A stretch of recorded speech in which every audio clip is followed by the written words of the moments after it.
You didn't plan for this. It wasn't on your vision board.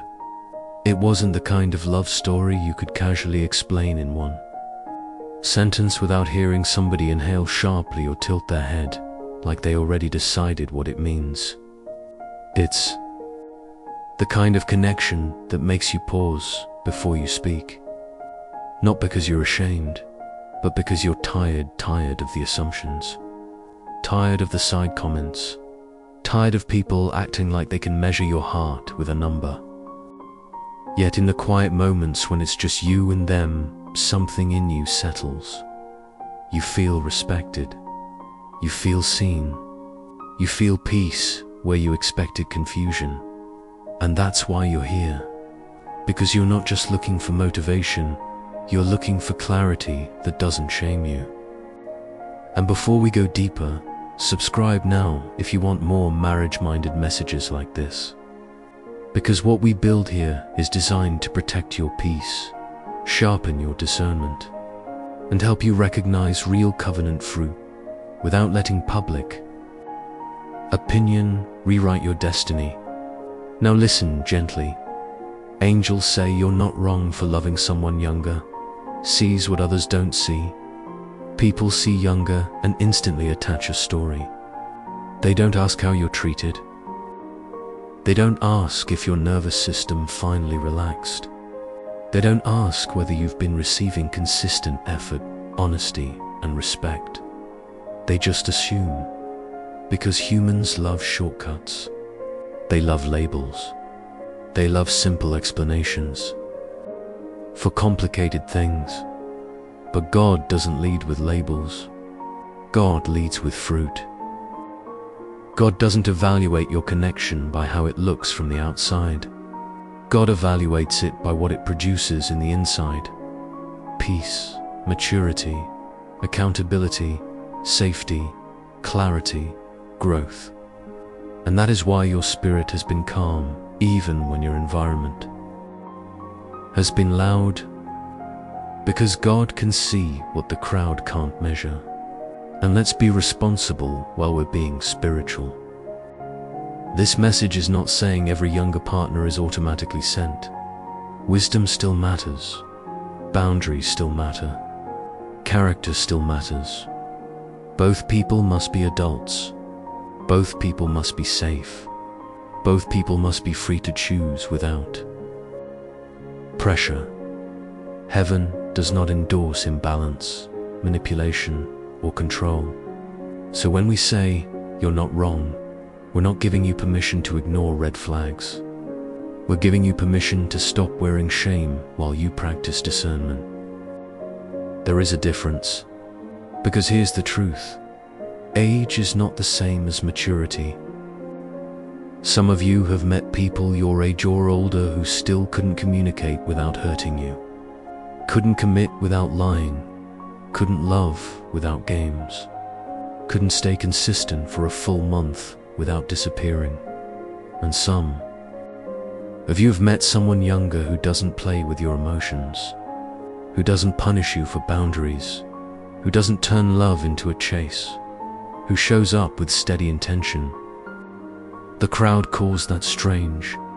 God calls that fruit. The crowd calls it risque. God calls it different. And different is not automatically wrong. So why does it feel heavy? Because people don't just judge the relationship. They judge you. They make you feel like you have to defend your dignity, like you have to explain your decision, like you have to prove you're not desperate, not confused, not being used, not being foolish. And the more you try to defend yourself, the more you feel drained. Because deep down, you already know something. You cannot win against assumptions. If someone already decided the story, you could bring evidence and they'd still find a new angle.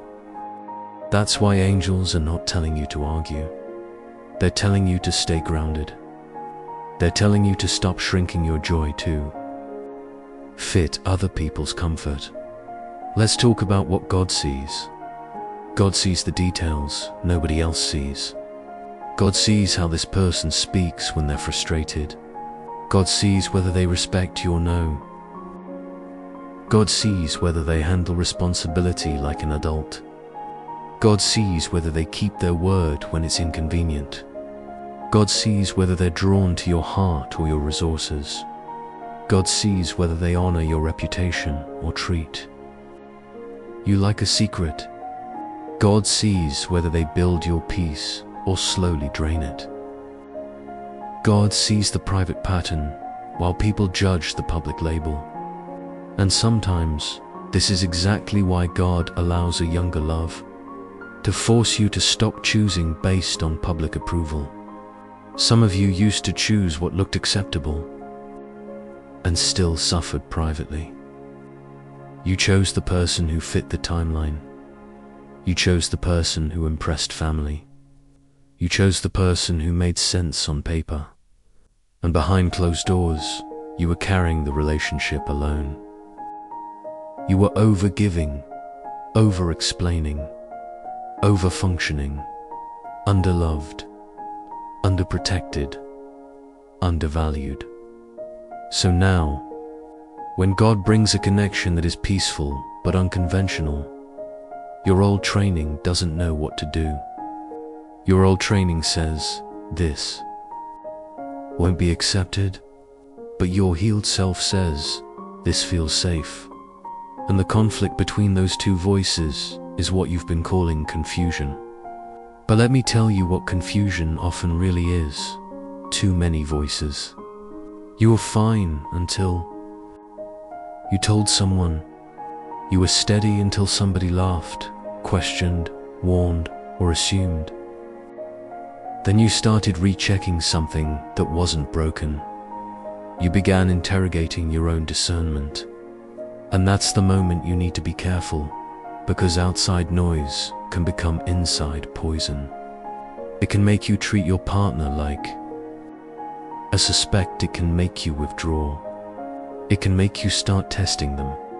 It can make you become cold just to protect your pride. And slowly, a relationship that was healthy begins to feel tense, not because they changed, but because the commentary changed you. So your first assignment is simple and powerful. Stop letting unqualified voices sit in the driver's seat. Not everyone deserves access to your process. Not everyone is mature enough to advise you. Some people ask questions because they care. Others ask because they want something to discuss. Some people don't actually want to protect you, they want to feel right. They want to feel superior. They want to project their disappointments onto your future. And you must learn a new skill if you want a marriage that lasts. Gatekeeping your spirit.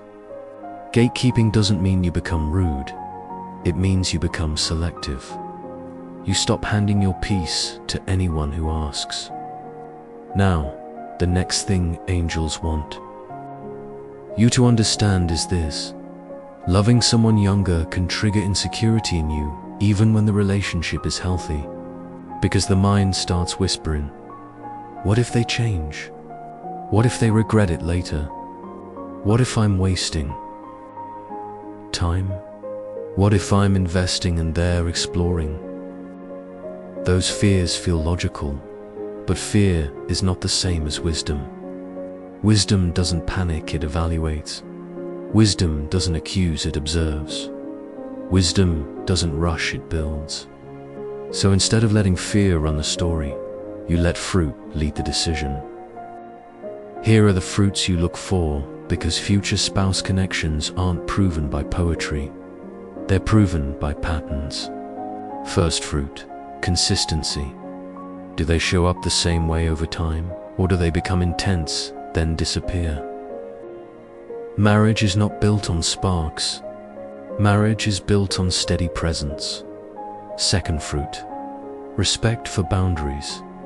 When you say not yet, do they honor it or pressure you? When you slow down, do they stay steady or punish you with distance? A spouse-level person doesn't fear boundaries. They appreciate them. Third fruit, responsibility, not words responsibility. Do they handle their life like a builder? Do they keep their promises?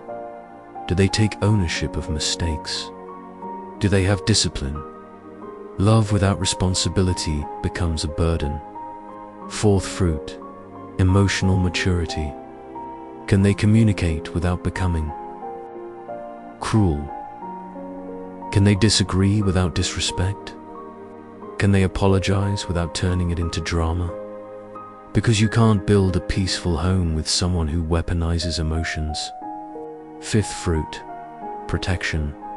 Do they protect your dignity publicly and privately? Do they honor your name? Do they avoid situations that disrespect the relationship? A person can be younger and still be protective. A person can be older and still be careless. Again, fruit. Now, some of you are thinking, but what if I'm older and I end up carrying everything? That is a valid concern, and here is how you protect yourself. You do not confuse love with labor. You do not confuse being needed with being chosen. You do not confuse rescuing with building. Covenant is two adults contributing, not one adult parenting another. So you watch for contribution. You watch for initiative. You watch for effort that doesn't have to be begged for. If they are younger but aligned, they will not come to consume your life. They will come to add to it. They will have their own backbone, their own goals, their own discipline, their own willingness to grow. And if you're the younger one listening, serious about someone older, hear this. The way you honor them is through stability, through consistency, through self-control, through intentionality, not through sweet words alone. Because words are easy. Character is expensive. Character costs ego. Character costs patience. Character costs discipline. And if you want a spouse level relationship, you live like a spouse in training, not like a visitor in somebody's life. Now, let's address the part that makes people uncomfortable. Sometimes God uses the age gap as a filter for your circle, a filter for your pride, a filter for your maturity. Because if you can only love what the crowd approves, you're not ready for covenant. Covenant requires the ability to stand on truth even when it's misunderstood. Covenant requires the ability to protect your home from outside interference. Covenant requires backbone with humility. So yes, God may allow your love story to look unusual, so you stop living for applause and start living for peace. But what does peace actually feel like? So you don't confuse it with attachment. Attachment often feels urgent. It makes you fear losing them. It makes you overthink every delay. It makes your mood depend on their attention. Peace feels secure. Peace allows space without panic. Peace makes you calmer over time, not more unstable. Peace doesn't demand you abandon your values to keep someone. Peace doesn't punish you for being wise. Peace respects the pace of trust. So ask yourself honestly, since this connection began, has your peace increased or decreased? Have you become clearer or more confused? Have you become more grounded or more anxious? Because fruit tells the truth. Now, here's a line you may need to hear twice. God's confirmation is often quiet. People expect confirmation to be dramatic, a sign in the sky, a loud prophecy, a sudden guarantee. But often, God confirms through repeated fruit, through patterns, through how you're treated, through the way your heart stops bracing, through the way clarity grows over time, through the way the relationship calls you into maturity, not into chaos. That's the kind of confirmation the crowd can't see because they don't live inside your day-to-day. So don't let the crowd shame you for what God may be using to bless you. But also don't let feelings blind you. Your goal is not to prove them wrong. Your goal is to build right. And building right means you have mature conversations early. You don't avoid clarity because you're scared it will ruin the vibe. Marriage is not built on vibes. Marriage is built on vision, values, and responsibility. So you talk about real life, faith, finances, family involvement, boundaries with friends, conflict style, timelines, expectations, not as pressure as protection. Clarity is kindness. Clarity keeps you from wasting time. Clarity reveals whether someone is serious or seasonal. And this is one of the strongest signs you're not wrong. A younger partner who is truly aligned won't be offended by clarity. They may be nervous, but they won't be evasive. They won't punish you. They won't turn it into a fight. They will engage. They will grow. They will show you through consistent action that they are not here for a moment. They are here for something meaningful. Now, let's talk about the fear of public judgment. Because some of you aren't battling the relationship, you're battling the feeling of being watched. It's exhausting. You feel like your choices are under a microscope. You feel like you have to be perfect so nobody can say, "I told you so." And that pressure can make you act unnatural. It can make you guard your joy. It can make you hide your softness. It can make you withdraw from love just to avoid embarrassment. But hear this. A peaceful home is worth more than a perfect public image. A loyal partner is worth more than a clean story. A stable marriage is worth more than applause. People may not clap in the beginning. Let them. The same people who questioned your relationship will still come to your wedding if it becomes undeniable. The same people who doubted will ask, "How?" Did you know, once fruit is visible? But you don't build to impress them. You build to protect your life.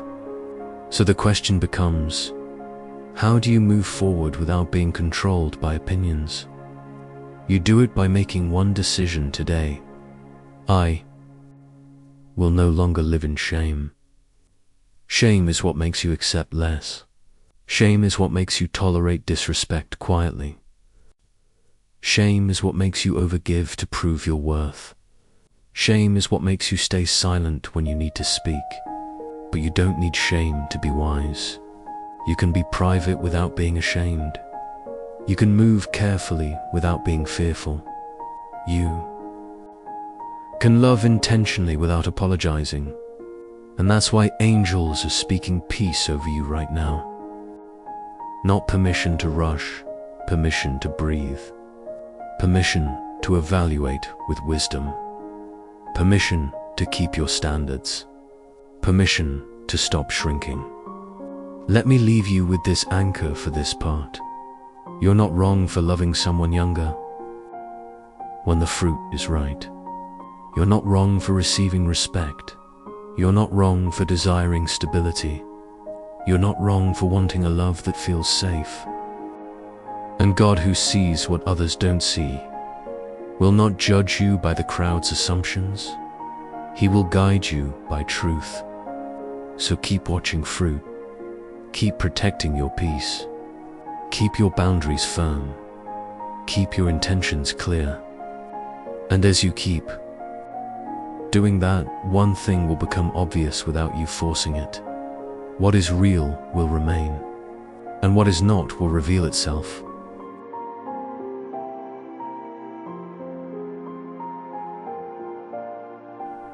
Because what is real doesn't need you to beg for it, chase it, or defend it every day.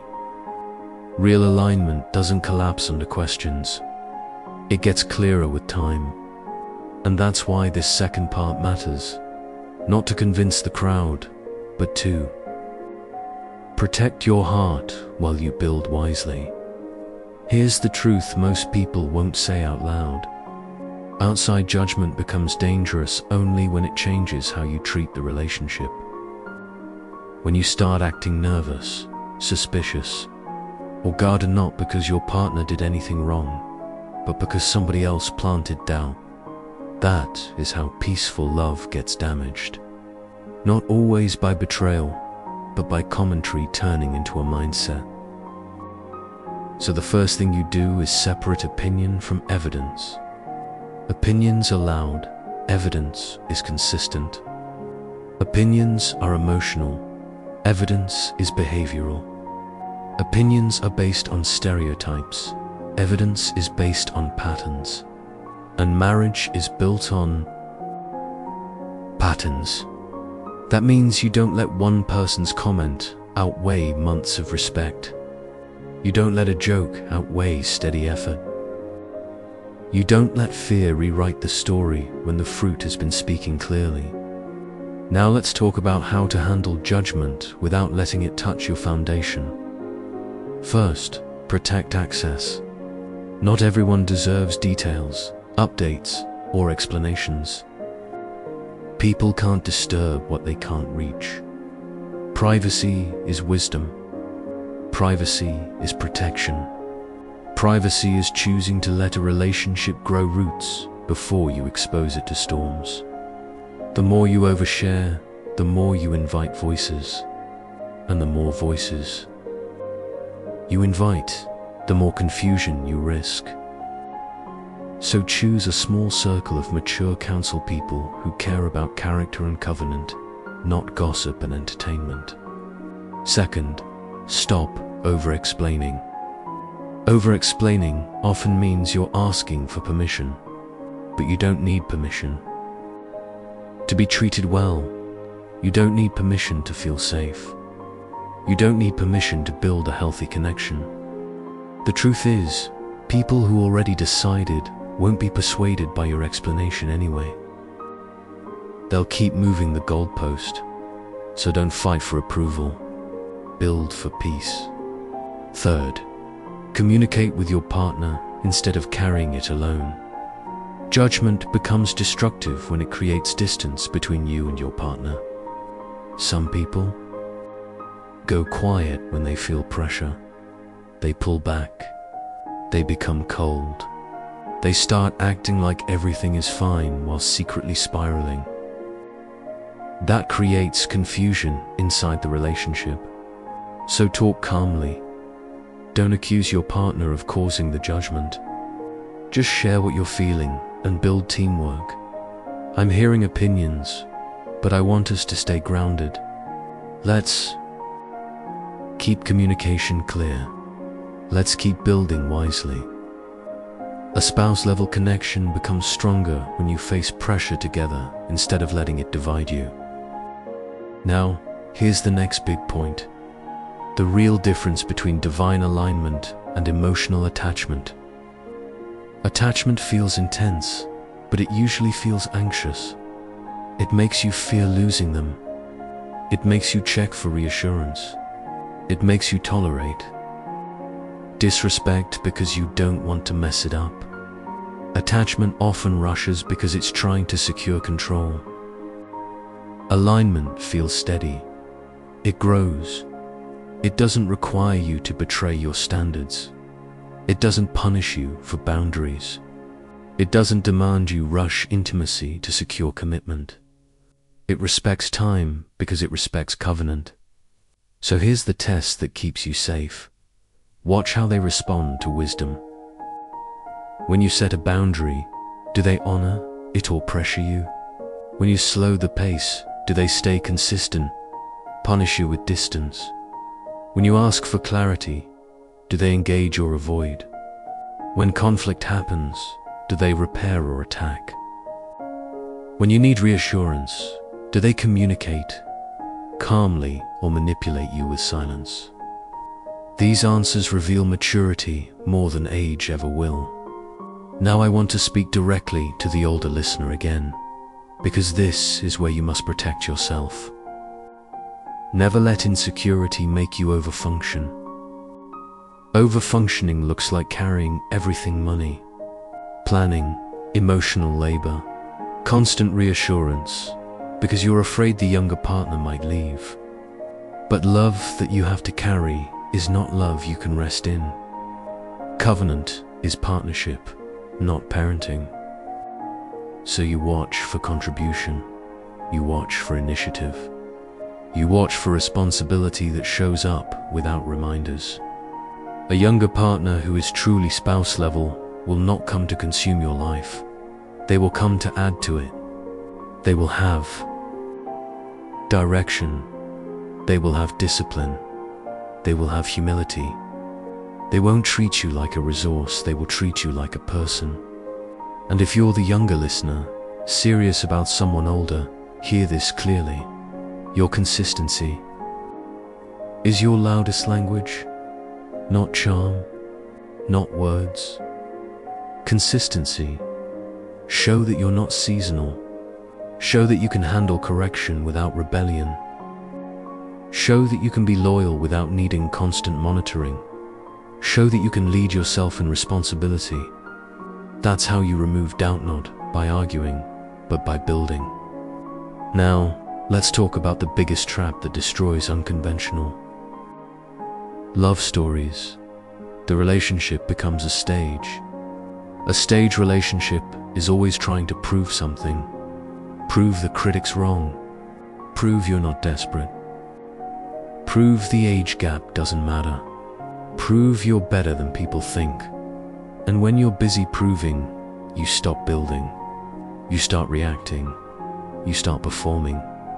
And performance is exhausting. A covenant relationship is different.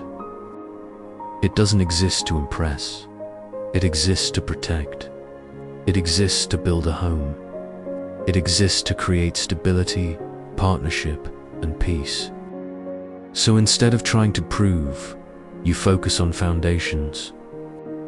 Foundations are built quietly. Foundations are built with honesty. Foundations are built with routines. Foundations are built with real-life conversations. And that brings us to the most practical wisdom in this message. Clarity early is protection. If you're serious about marriage, talk about marriage. Talk about timelines. Talk about faith and values. Talk about money habits. Talk about family involvement. Talk about boundaries with friends. Talk about children if relevant. Talk about conflict style and repair. Talk about expectations and responsibilities. Not in a pressuring way, in a mature way. Because vague love is where people waste time. Vague love is where situationships grow. Vague love is where attachment replaces commitment. So you don't linger in vagueness.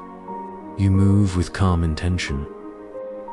Now, another reason people struggle with you loving someone younger is because it challenges their belief about your worth. Some people secretly believe you should settle for what is available, not what is healthy. They're comfortable seeing you in survival, not in peace. They liked when you were strong and single and suffering quietly. But when you start receiving love that is gentle and steady, it forces them to face what they tolerated in their own life. That's why they criticize. Your peace becomes a mirror. Don't let that mirror become your burden. Now, let's address the fear that visits you when you're alone. What if I'm wrong? Here's how you handle it. You don't demand perfect certainty. You demand consistent fruit. You don't rush into irreversible decisions. You don't ignore red flags. You keep boundaries. You keep conversations honest. You keep standards firm. And you let time reveal what is real. Because here is what's true. The right person won't be offended by your wisdom. They will respect it. The right person won't punish you for moving carefully. They will appreciate it. The right person won't ask you to lower your standards to keep them. They will rise to meet them. That is spouse-level behavior. And that's why angels say God sees what others don't see. He sees beyond the label. He sees beyond the age. He sees beyond the gossip. He sees the heart, the intention, the direction, the discipline, the fruit. People may not understand it now, but fruit becomes undeniable. So let people talk without letting it touch your spirit. Let them assume without letting it shape your decisions. You don't owe everyone access. You don't owe everyone an explanation. You only owe yourself wisdom and honesty. And I want to end this message by speaking something strong over you. You are allowed to build a life that is peaceful, even if it's not popular. You are allowed to love with intention, even if people don't understand it at first. You are allowed to receive a relationship that feels safe, even if it doesn't match someone else's expectations. You are not wrong for loving someone younger when the fruit is right, and you will not lose what is truly aligned by moving with wisdom. You will protect it. If this message strengthened you, subscribe and stay close, because we're building a community of people who choose covenant over confusion, fruit over rumors, and peace over pressure.